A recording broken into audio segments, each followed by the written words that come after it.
Hariom friends Odia online channel आपको स्वागत। आज विषय रही तुला राशि वर्सेस कुंभ राशि अर्थात तुला राशि कि कुंभ राशि क्यों राशि सबुठ अधिक शक्तिशाली, क्यों राशि अधिक भाग्यवान एवं क्यों राशि जीवन में शीघ्र ही उन्नति करते। तो आप तुला राशि व्यक्ति होता कि कुंभ राशि, यह भिडटी आपण तो आपको अनुरोध कि भिडटी को निश्चित रूप शेष पर्यटन देखूँ और भिडटी को लाइक करूँ।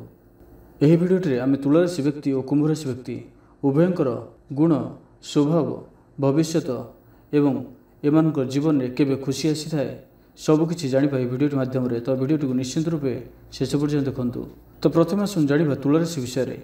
देखो चित्र नक्षत्र तृतीय और चतुर्थ पाद, स्वाति और विशाख नक्षत्र प्रथम तीनोटी पादर जन्मलाभ कर व्यक्तिर तुला राशि अटे। आपण नामर प्रथम अक्षरटी र, रा, बी, रे, रो, रई, रौ, त, ती, तु, ते यही अक्षर मध्य गोटे राशि संकेत एक तुलदंड। यही राशिजात व्यक्ति अनेक गुण में पारदर्शिता अटंती। सर्वजन प्रिय, मधुरभाषी, बहुमुखी, परिश्रमी, बुद्धिवंत, कौशली, कला विद्या और संगीत प्रिय, राजनीतिज्ञ, न्याय विचारवंत, मानी, धार्मिक, कृपण, लोभासक्त, क्रोधी, आमिष प्रिय, भ्रमण प्रिय, जिदखोर स्वभावी, आशावादी, साहित्य प्रेमी, मनुष्य, देवता, ब्राह्मण और साधुजनकर पूजार तत्पर, धर्मकर्म और यज्ञांतिर रुचि, कुपित स्वभाव, बदखर्ची, उपाधि विशिष्ट, वाणिज्य कुशली, बंधुवर्ग उपकारी, निजर प्रभृत विकास पर चेष्टित अटंती और निजक सर्वदा उन्नत करने विभिन्न प्रकार प्रयास करते। यह राशि रजगुणर प्रतीक अटे। शुक्र ग्रह यह राशि अधिपति अटंती। तो आसन जाना कि आपंकर स्वास्थ्य किपर रही है। आपण प्रायतः सुदृश्य चेहरा संपन्न व्यक्ति, क्षीणकाय, दीर्घनाशा, विस्तृत कपाल, बलिष्ठ मांसपेशी युक्त, तीक्ष्ण मेधा संपन्न अटंती। यही राशिजात व्यक्तिर अंगरे किछि खुण देखा संभावना थाए। आपणकर अन्य अपेक्षा रोग प्रतिरोधक शक्ति अल्प कम थिबार जणा जाए और रोग दुर्बलता अनेक समय देखा दिए। तो ये जाना कि आपणकर स्वभाव किपर रही है। आपण जड़े न्यायपरायण व्यक्ति, अन्याय विरुद्ध में लड़ाई आप जशवीर, जटिल समस्या को धैर्यर सह मुकाबला करिपारंती। गुरुजन, देवता और ब्राह्मण को सम्मान करती। सुंदर सुंदर पोशाक पिंधिबाकू आग्रही। आपण जड़े भ्रमण प्रिय, उपस्थित बुद्धि अति प्रखर, नुआ नुआ कथा मान आप सर्वदा चिंता करिथांती। आपण आपणकर बंधुजन निकट में प्रियपात्र हेउतिले ही अनेक समय समालोचित हुअन्ती। भाई और भौणी मैंने आपण संपूर्ण भरोसा रखि न थांती। स्त्री प्रति बा स्वामी प्रति मात्राधिक दुर्बलता आपणकर थाए। अन्याय सहिबा आपण निमंते एक विराट अपराध। बेले बेले निशाशक्त होई निजक निजे नष्ट करिपारंती। आपण निशाशक्त अवस्था थिबा बेले लोके आपण को घृणा करती और समाज रे एथिपई आपणकर सम्मानहानि हो जाए। तो एही राशिर व्यक्ति को आपण को सर्वथा निशा ठारू संपूर्ण भाव में दूरे रहिबार अछि। प्रेमिक व प्रेमिका द्वारा अपमानित होई मानसिक रोग देखाଯିबार संभावना रही। लव लाइफ रे प्रायतः सफलता पाई न थांती। तो एबेठू हुशियार रहंतु, नचेत किछि मानसिक चिंतार आप घेरी होई रहिबे। अर्थनैतिक समस्या और उच्चाभिलाष कौन व्याघात सृष्टि हेले मानसिक अशांति आपंकर बढ़ी जाए। निजर समस्या को निजे तर्जमा कले आप शांति पाइपर। छोट छोट कथा को आपण बड़ करी भावी दुश्चिंतार पड़ जाती और यही दुश्चिंतार दूरे रही आप निशाशक्त न हो सुख निद्रा किसी समय शोई जातु, आपण शांति पाइपर। एमाने बहुत जुक्तिवादी और तर्कवीर अटंती। प्रत्येक कथार जुक्ति कर दाम्पत्य जीवन में सामान्य व्याघात देखा दिए। छोटिया छोटिया कथार जुक्ति कर बसती। सुंदर पोशाक, प्रसाधन सामग्री, भ्रमण इत्यादि को एमाने भल पाती। लव लाइफ व्यापार रे एमाने धोखा खाई थांती। आपण रूपर पूजारी अटंती। एवं आसुन जानिबा कि आपणकर जीवन साथी किपरि होइथांती। एही राशिर पुरुष और नारी माने साधारणतः प्रभुत्व विस्तार करने को चाहती। निजर अहंभाव जो जीवनसाथी मध्य मनोमालिन्य घटी थाए। एतद्व्यतीत जदि उपयुक्त जीवनसाथी मिल जाती ताहले दाम्पत्य जीवन अत्यंत सुखप्रद हो जाए। यही राशिजात व्यक्ति को मिथुन और कुंभ राशिजात जीवनसाथी एकांत प्रयोजन।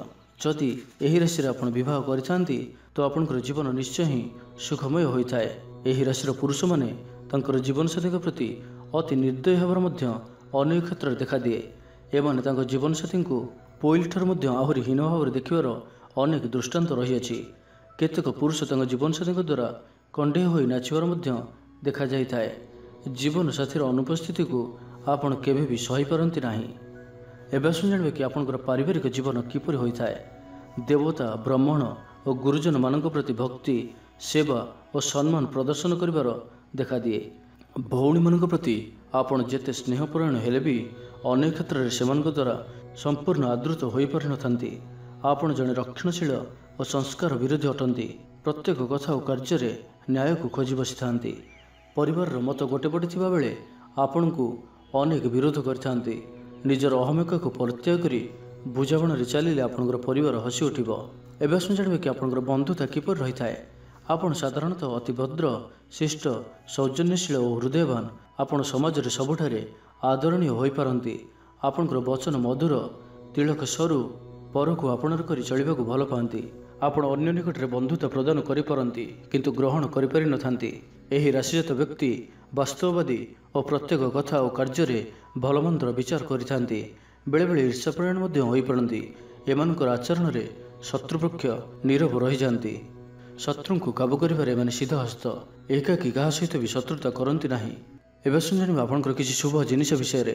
ଆପଣଙ୍କ ପାଇଁ ଶୁଭ ଦିନ ହେଉଛି ଶୁକ୍ରବାର, ବୁଧବାର ଓ ଶନିବାର। ଶୁଭ ସଂଖ୍ୟା ହେଉଛି 6।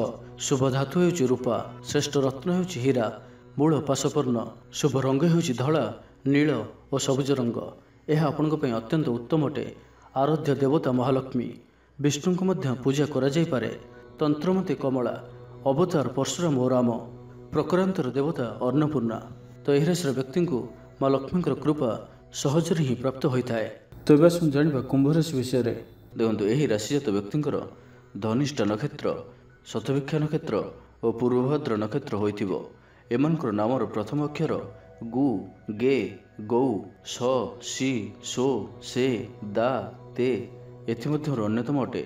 ନାମର ପ୍ରଥମ ଅକ୍ଷର ଏହିସବୁ ଥିଲେ ଆପଣଙ୍କର କୁମ୍ଭ ରାଶି ବିଚାର କରାଯାଏ। ଏହାର ରାଶ୍ୟାଧିପତି ଗ୍ରହ ହେଉଛନ୍ତି ଶନି। ଏହି ରାଶିଜାତ ବ୍ୟକ୍ତି ତମଗୁଣର ପ୍ରତୀକ ଅଟନ୍ତି। କୁମ୍ଭ ସମାନ ଆପଣ ଗମ୍ଭୀର ଓ ପରୋପକାରୀ ଅଟନ୍ତି। ଏମାନେ ସାଧାରଣତଃ ଗର୍ବୀ, ରତିପ୍ରିୟ, କୃପଣ, ମାନି, ରାଜବଲ୍ଲଭ, ରୂପବନ୍ତ, ଖ୍ୟାତିନାମା, ଚକ୍ଷୁ ରକ୍ତବର୍ଣ୍ଣ, ଆମବାତ ଦେହୀ, ଅଳ୍ପ ପଣ୍ଡିତ, ଶୃଙ୍ଗାର ଭୋଗୀ, ତୁରୁତୁରିଆ ସ୍ୱଭାବୀ, କର୍କଶ ସ୍ୱଭାବ, ଲମ୍ପଟ ଓ ଆଜନ୍ମ ସୁଖୀ, ଦେବ ବ୍ରାହ୍ମଣଙ୍କଠାରେ ଭକ୍ତି, ଧନବନ୍ତ, କ୍ଷଣକୋପୀ, କ୍ରୂର ଓ ହିଂସ୍ରକ। ଧନିଷ୍ଠା ନକ୍ଷତ୍ରର ମହିଳାମାନେ କଳାକୁ ଧରିକରି ଗୃହ ପରିଚାଳନା କରିବାରେ ଧୁରନ୍ଧର। ସ୍ଥୂଳ କପଳ ଗୌରବର୍ଣ୍ଣ ବା ଶ୍ୟାମଳ ବର୍ଣ୍ଣ।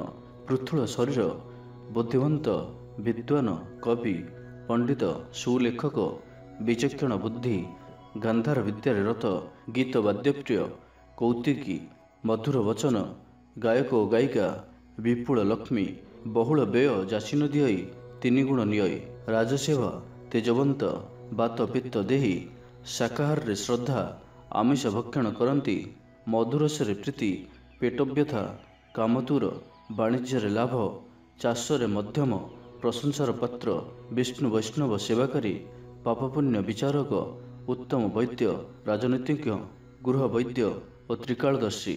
ଶତଭିକ୍ଷା ନକ୍ଷତ୍ରର ମହିଳାମାନେ ପୁରୁଷଙ୍କ ଭଳି କାର୍ଯ୍ୟକ୍ରମ ଦେଖାନ୍ତି ଓ ମଧୁର କଥାରେ ସମସ୍ତଙ୍କୁ ଭୁଲାଇ ପାରନ୍ତି। ବେଳେବେଳେ ପରବୁଦ୍ଧିରେ ମଧ୍ୟ ପଡ଼ିଯାଆନ୍ତି।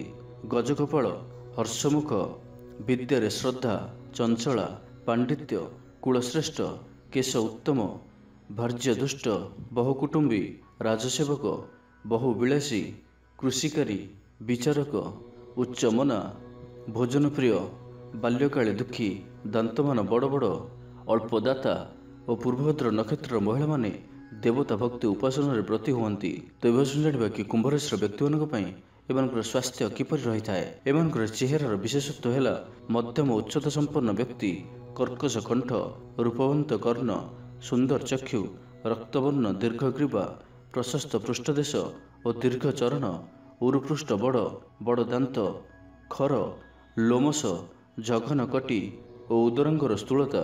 ଏମାନଙ୍କଠାରେ ଯୁବକ ସୁଲଭତ୍ୱ ଅଧିକ ପରିମାଣରେ ଦେଖାଦିଏ। କେଶଗୁଡ଼ିକ ଖୁବ୍ ଲୋଭନୀୟ, ଲୋମଦେହୀ, ଜାଇମନ୍ଦା ଅଧିକ ପରିମାଣରେ ଦେଖାଦିଏ, ଅର୍ଥାତ୍ କଳାଜିଆ ଏମାନଙ୍କଠାରେ ଅଧିକ ରହିଥାଏ। ଉକ୍ତ ରାଶିଜାତ ବ୍ୟକ୍ତିମାନଙ୍କର ଆମବାତ, ରକ୍ତ ଅପରିଷ୍କାର ଜନିତ ରୋଗ, ସ୍ନାୟୁବିକ ଦୁର୍ବଳତା, ବାୟୁଦୋଷ, ମଧୁମେହ, କାମଳ, ରକ୍ତଚାପ, ପକ୍ଷାଘାତ, ଆଣ୍ଠୁଗଣ୍ଠି ବାତ, ମାନସିକ ରୋଗ, ମୁଣ୍ଡବିନ୍ଧା, ଅମ୍ଳବ୍ୟାଧି, ଗନେରିଆ, ମାନସିକ ଦୁଶ୍ଚିନ୍ତା, ପେଟଜନିତ ରୋଗ, ପାକସ୍ଥଳୀ ଓ ଅନ୍ତର୍ନାଳୀଜନିତ ରୋଗ, ମୂତ୍ରାଶୟରେ ଯନ୍ତ୍ରଣା। ବୟସ ବୃଦ୍ଧି ସଙ୍ଗେ ସଙ୍ଗେ ସୁଖାଦ୍ୟ ଓ ସଂଯମ ପ୍ରତି ଅଧିକ ଧ୍ୟାନ ରଖନ୍ତୁ ଓ ପ୍ରତିଦିନ ବ୍ୟାୟାମ କରନ୍ତୁ। ଏହା ଆପଣଙ୍କ ପାଇଁ ଅତି ଆବଶ୍ୟକ ଅଟେ। ତ ଏବେ ଆସନ୍ତୁ ଜାଣିବା କି କୁମ୍ଭରାଶିର ବ୍ୟକ୍ତିମାନଙ୍କ ପାଇଁ ଏମାନଙ୍କର ସ୍ୱଭାବ କିପରି ହୋଇଥାଏ। ଏମାନେ ଚତୁର, ବୁଦ୍ଧିସମ୍ପନ୍ନ, ଧୈର୍ଯ୍ୟବନ୍ତ, କ୍ଷଣକୋପୀ, କାମତୁର, କ୍ରୂର ଓ ହିଂସ୍ରକ, ବ୍ୟବହାରରେ କୌଶଳୀ, ଶାନ୍ତ ସ୍ୱଭାବ, ସାହିତ୍ୟ, ଧର୍ମଦର୍ଶନ, ଜ୍ୟୋତିଷଶାସ୍ତ୍ର, କାବ୍ୟ, କବିତା, ଗାନ୍ଧାର ବିଦ୍ୟା, ସଙ୍ଗୀତରେ ପାରଦର୍ଶିତା ଦେଖାଇଥାନ୍ତି। ସମାଜର କଲ୍ୟାଣ ନିମନ୍ତେ ଆପଣ ଅନେକ ଉଦ୍ୟମ କରିଥାନ୍ତି। ଆପଣ ଜଣେ ବିପ୍ଳବୀ ଓ କର୍ମବୀର ଅଟନ୍ତି। ସଂସ୍କାରବାଦୀ ଚିନ୍ତାଧାରା ସବୁବେଳେ ଆପଣଙ୍କ ମୁଣ୍ଡରେ ଖେଳୁଥାଏ। ଦେଶପ୍ରେମୀ ଓ ସମାଜର ନିଷ୍ପେଷିତ, ଅବହେଳିତ, ଦଳିତ, ଖଟିକିଆ, ମଜୁରିଆ ଓ ଶ୍ରମିକମାନଙ୍କ ଦୁଃଖରେ ଭାଗିଦାର ହୋଇପଡ଼ନ୍ତି। ଗରିବ ଦୁଃଖ ଦେଖିଲେ ଆପଣଙ୍କର ହୃଦୟ କାନ୍ଦି ଉଠେ। ଆପଣ ଜଣେ ବିଶିଷ୍ଟ ସମାଜସେବୀ, କିନ୍ତୁ ଦୁଃଖର ବିଷୟ କି ଆପଣଙ୍କର ନୈତିକ ମୂଲ୍ୟବୋଧର ଅଧପତନ ମଧ୍ୟ ଘଟିପାରେ। ପ୍ରଚଣ୍ଡ ସ୍ମୃତିଶକ୍ତି ଆପଣଙ୍କଠାରେ ରହିଅଛି, ଏଣୁ ବିଚକ୍ଷଣ ବୁଦ୍ଧି ନିମନ୍ତେ ଆପଣ ସମସ୍ତଙ୍କର ପ୍ରିୟଭାଜନ ହୋଇପାରନ୍ତି। ଏମାନେ ଇନ୍ଦ୍ରିୟ ଭୋଗରେ ଆସକ୍ତି, ପାଣିରେ ସର ପକାଇବାରେ ଏମାନେ ଧୁରନ୍ଧର, ପରିଣତ ବୟସରେ ପକ୍ଷପାତ ଓ ବାତରୋଗରେ ପୀଡ଼ିତ ହୋଇପାରନ୍ତି ଓ ଅର୍ଥାଭାବ ମଧ୍ୟ ଘଟିପାରେ। ଅତି ଲୋଭରୁ ଏମାନେ ଠକାମିରେ ପଡ଼ିପାରନ୍ତି। ଦରକାର ପଡ଼ିଲେ ପରନିନ୍ଦୁକ, ପାପାଚାରୀ ଓ ପ୍ରବଞ୍ଚକ ସାଜିପାରନ୍ତି।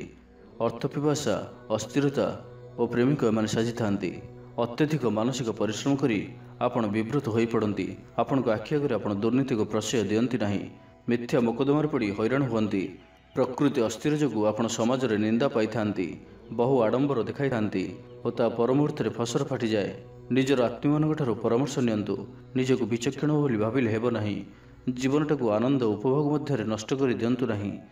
ଏମାନଙ୍କର ଦାମ୍ପତ୍ୟ ସୁଖ ଜୀବନରେ ସାମାନ୍ୟ ବ୍ୟାଘାତ ଘଟିଥାଏ। ଏବେ ଆସନ୍ତୁ ଜାଣିବା ଏମାନଙ୍କ ପାଇଁ ଦାମ୍ପତ୍ୟ ଜୀବନ କିପରି ରହିଥାଏ। ଏହି ରାଶିର ବ୍ୟକ୍ତିଙ୍କ ଜୀବନସାଥୀଙ୍କ ମଧ୍ୟରେ ବୁଝାମଣା ଠିକ୍ ନ ରହିଲେ ସେ ଦାମ୍ପତ୍ୟ ଜୀବନ ବହୁତ ହିଁ କଷ୍ଟମୟ ହୋଇଯାଏ। ସର୍ବଦା ଉଭୟଙ୍କ ମଧ୍ୟରେ ଝଗଡ଼ା ହୋଇ ବିଚ୍ଛେଦ ଘଟିପାରେ। ଉକ୍ତ ରାଶିଜାତ ପୁରୁଷ ସଦାସର୍ବଦା ଜୀବନସାଥୀଙ୍କ ନିକଟରେ ଅନୁପସ୍ଥିତ ରହୁଥିବାରୁ ପାରିବାରିକ ଅସନ୍ତୋଷ ବୃଦ୍ଧି ପାଇଥାଏ। ଯେଉଁମାନଙ୍କୁ ବି ମିଥୁନ ଓ ତୁଳାରାଶିର ଜୀବନସାଥୀ ମିଳିଥାନ୍ତି, ଏମାନେ ଶ୍ରେଷ୍ଠ ଜୀବନସାଥୀ ହୋଇଥାନ୍ତି। ବୃଷ, ବିଚ୍ଛା ଓ ସିଂହ ରାଶିର ପୁରୁଷ ଓ ସ୍ତ୍ରୀଙ୍କୁ ବିବାହ କଲେ ଜୀବନ ସାମାନ୍ୟ ଅଶାନ୍ତିରେ ଘଟିଥାଏ। ଏବେ ଆସନ୍ତୁ ଜାଣିବା ଆପଣଙ୍କର ପାରିବାରିକ ଜୀବନ କିପରି ରହିଥାଏ। ଏହି ରାଶିଜାତ ବ୍ୟକ୍ତି ଶାନ୍ତ, ସରଳ ଓ ସେବାକାରୀ ଓ ଜ୍ଞାନବନ୍ତ ଅଟନ୍ତି। ପରିବାରର ସମସ୍ତ ସଦସ୍ୟଙ୍କୁ ସମାନ ଭାବରେ ଦେଖନ୍ତି। ପରିବାରର ଭାର ଆପଣଙ୍କ ଉପରେ ରହିଥାଏ। ସେମାନଙ୍କ ସେବାରେ ଆପଣଙ୍କର ଆନନ୍ଦ ଆସିଥାଏ। ମାନବ ସେବା ହିଁ ଭଗବାନଙ୍କର ସେବା ବୋଲି ଆପଣ ଚିନ୍ତା କରିଥାନ୍ତି। ଆପଣ ଜଣେ ସାମ୍ୟବାଦୀ ଓ ବିପ୍ଳବୀ ଓ କର୍ମବୀର ତଥା ତର୍କବୀର ହୋଇଥିଲେ ମଧ୍ୟ ନିଜର ସଂସ୍କୃତି ଓ ଐତିହ୍ୟକୁ ନବାନୁରାଗ, ବୈରାଗ୍ୟ ଓ ଉନ୍ମେଷର କଥାଗୁଡ଼ିକ ମନରେ ଆନ୍ଦୋଳିତ କରେ। ପିତା, ମାତା, ଭାଇ, ବନ୍ଧୁ, ଆତ୍ମୀୟ ସ୍ୱଜନଙ୍କର ସ୍ନେହମୟ ବନ୍ଧନରେ ପ୍ରାଣମନ ଆପଣଙ୍କର ଛଟପଟ ହୁଏ। ମନ ବୈରାଗ୍ୟର ନିଶାରେ ପାଗଳ ଭଳି ହୋଇ ସେ ଚାହେଁ ସଂସାର ରୂପୀ ଶିକୁଳି କାଟିଦେଇ ସେ କିପରି ମୁକ୍ତ ହେବ। ବ୍ୟାକୁଳ ସମୟରେ ଆପଣ ଭଗବାନଙ୍କୁ ଅଧିକ ମନେ ପକାନ୍ତି। ଏବେ ଆସନ୍ତୁ ଜାଣିବା କି କୁମ୍ଭରାଶି ବ୍ୟକ୍ତିଙ୍କ ପାଇଁ କିଛି ଶୁଭ ଜିନିଷ ବିଷୟରେ। ଆପଣଙ୍କ ପାଇଁ ଶୁଭ ଦିନ ହେଉଛି ଶନିବାର। ଶନିବାର ଦିନଟି ଆପଣଙ୍କ ପାଇଁ ବହୁତ ହିଁ ଶୁଭ ବିଚାର କରାଯାଏ ଓ ଶୁକ୍ରବାର ମଧ୍ୟ ଆପଣଙ୍କ ପାଇଁ ଉତ୍ତମ ଅଟେ। ଶୁଭ ସଂଖ୍ୟା ଆପଣଙ୍କ ପାଇଁ 1 ଓ 0 ସଂଖ୍ୟାଟି ମଧ୍ୟ ଉତ୍ତମ। ଶ୍ରେଷ୍ଠ ଧାତୁ ଶିଶକ, ଶ୍ରେଷ୍ଠ ରତ୍ନ ଇନ୍ଦ୍ରନୀଳ ବା ନୀଳ ଅଥବା ଗୋମେଦ, ଶ୍ରେଷ୍ଠ ଚେରମୂଳ ବାଡ଼ି ଅଁଳା, ଶୁଭ ବର୍ଣ୍ଣ କଳା, ନୀଳ, ଧୂସର ଓ ବାଇଗଣୀ। ଏହିସବୁ ରଙ୍ଗ ଆପଣଙ୍କ ପାଇଁ ଅତ୍ୟନ୍ତ ଶୁଭ। ଆପଣଙ୍କର ଆରାଧ୍ୟ ଦେବତା ଶନି। କେତେକ କ୍ଷେତ୍ରରେ ଶ୍ରୀ ଗଣେଶଜୀଙ୍କୁ ପୂଜା କରିବାରେ ଆପଣଙ୍କର ଦେଖାଯାଏ। ତନ୍ତ୍ରମତେ ଦକ୍ଷିଣକାଳୀ, ପ୍ରକାରାନ୍ତର ଦେବତା କାଳ ଓ ଅବତାର କୁର୍ମ ବା ବରାହ। ତ ଆପଣ କୁର୍ମ ବା ବରାହ ଅବତାରଙ୍କୁ ପୂଜିଲେ ଆପଣଙ୍କର ସର୍ବରିଷ୍ଟ ଖଣ୍ଡନ ହୁଏ ଏବଂ କୁମ୍ଭରାଶିର ରାଶ୍ୟାଧିପତି ଶନି ହୋଇଥାନ୍ତି। ତ ଏହା ଥିଲା ତୁଳାରାଶି ଭର୍ସେସ୍ କୁମ୍ଭରାଶି। ତ ଆପଣ କେଉଁ ରାଶିଟିକୁ ବାଛିଥିଲେ ଏବଂ ଆପଣଙ୍କର କେଉଁ ରାଶି ତାହା ଆମକୁ କମେଣ୍ଟ କରି କୁହନ୍ତୁ। ଯଦି ଆପଣ କୌଣସି ବିଶେଷ ରାଶି ପାଇଁ କିଛି ଜାଣିବାକୁ ଚାହୁଁଛନ୍ତି ତାହା ମଧ୍ୟ ଆମକୁ କମେଣ୍ଟ କରି କୁହନ୍ତୁ। ଆମେ ସେହି ବିଷୟରେ ଏକ ଭିଡ଼ିଓ ପ୍ରସ୍ତୁତ କରିବୁ। ତ ଭିଡ଼ିଓଟି ଭଲ ଲାଗିଥିଲେ ଲାଇକ୍ଟି ନିଶ୍ଚୟ କରନ୍ତୁ ଏବଂ ଅନ୍ୟମାନଙ୍କ ସହ ଅଧିକରୁ ଅଧିକ ସେୟାର କରନ୍ତୁ ଏବଂ ଆମ ଚ୍ୟାନେଲକୁ ସବସ୍କ୍ରାଇବ୍ କରିବା ସହିତ ପାଖରେ ଥିବା ବେଲ୍ ଆଇକନ୍କୁ ମଧ୍ୟ ପ୍ରେସ୍ କରନ୍ତୁ, ଯାହାଫଳରେ ଆମେ ଯେଉଁ ଭିଡ଼ିଓ ଅପଲୋଡ଼ କରିବୁ ତାହା ଆପଣ ସର୍ବପ୍ରଥମେ ପାଇପାରିବେ। ଧନ୍ୟବାଦ।